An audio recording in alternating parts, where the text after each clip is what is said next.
And I'd like to ask y'all a couple questions. What would you do if someone told you you can make a lot of money in a short amount of time?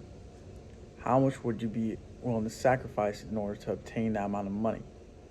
And would you be able to trust anyone in the same scenario as you to go and get that money? These are the main questions answered in a show on Netflix called Squid Game. I like this show a lot because it had its own unique way of illustrating and depicting an occurring theme within today's society, disparity and greed, in its own gruesome and kind of gory way, but it allows the viewers to reevaluate themselves after viewing the show. So, in today's speech, I'll be giving you a description of Squid Game and my personal evaluation. Squid Game is a drama, action, and thriller television show. The two main characters that appear throughout this show and follows them closely, and sorry if I butcher their names, Song Gi-han and uh, Sang Woo. These characters are followed closely within the show, and they show them going through the types of factors and decision making that normal people would have to go through in regular life when it comes to financial situations. This is shown within the first episode of the series where Song Gi-han is shown living in poor conditions with his mother at the time and is shown betting on horses and losing money to loan sharks and to banks.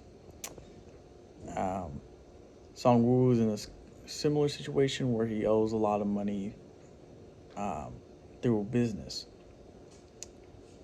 And so all these players have that in common where they owe money or are currently in financial debt where they need to get out of and are desperate and will go through any means to acquire that amount of money. And eventually they enter into this game where they compete against each other to earn the money by playing children's games. But the twist is, if they lose, they're killed. And the last player standing gets the total pot of money, and after each one dies, the money gets added to the pot. So there's that constant tension of who's going to die next and who's going to end up winning.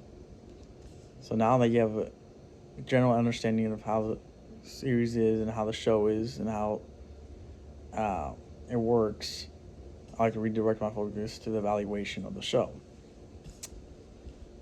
The storyline was really good, and the main plot was really good as well. Well, it wasn't scary in the sense of like supernatural or anything like that. It's more gruesome and kind of gory. So if you're not that type of person, I would, consider not watching it. The overall, it was a pretty good show.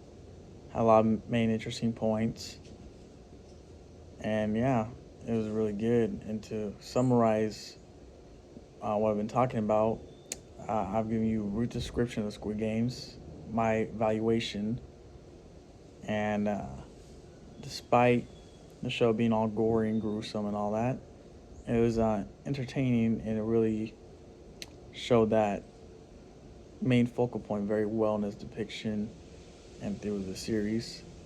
And so finally, go home, grab a blanket, some popcorn, someone to watch it with, or yourself, and binge watch the series. And remember, no matter how desperate or greedy you may feel for the new money, never agree to a random contract because you never know. You may be the next victim of the Ferment's twisted game.